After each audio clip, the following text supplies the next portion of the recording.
came from the left side of the mountain, the left side of the hill. No way. Alright, I'm dead. I'm making sure they're dead. I'm making sure they're dead. Where? I don't see nobody. This is not good. This is not good. I'm bleeding. I'm bleeding to death.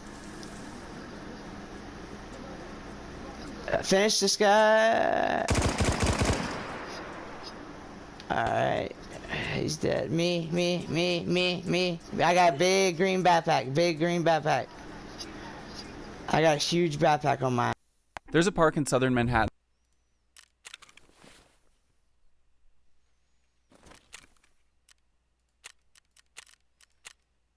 that still has visible evidence of the Revolutionary War. This is Bowling Green, and it's the oldest park in New York City. But it's actually the easily overlooked fence that surrounds the park that's most interesting to me. In 1776, just a mile up the road where City Hall Park now is, George Washington had the Declaration of Independence read for the first time in New York City. The revolutionists listening were so stirred up that they marched their way down Broadway to Bowling Green, where a statue of the King of England stood, and they pulled it to the ground. It was a gilded statue of him on a horse, symbolic of the British regime. And so they pulled it down and hacked it into pieces. And they sent it to a forge in Connecticut, and they made bullets out of it to use against the redcoats.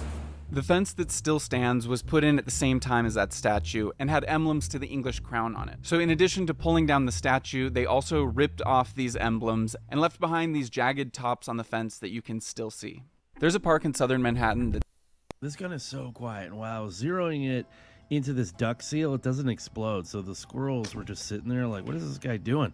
And while I didn't quite have it zeroed here, this is close enough for squirrels. So as this guy moved up to a better seat at the table for one, I decided to take aim.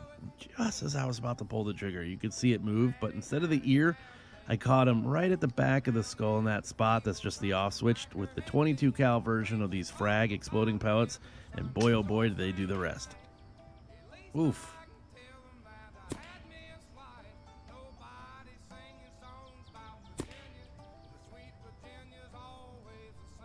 This gun is so...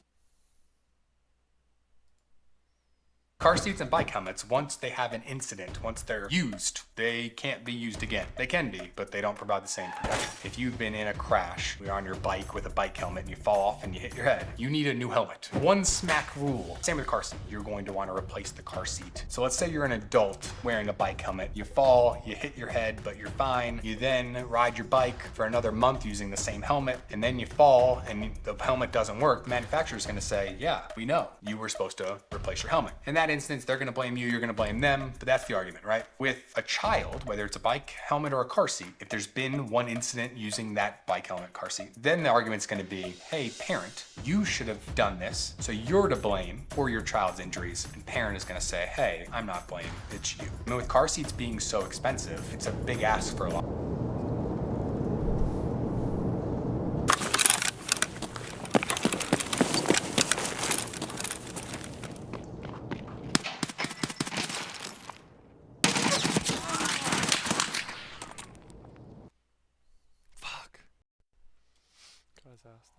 A lot of people, if you're ever in a car crash, that you need to go get.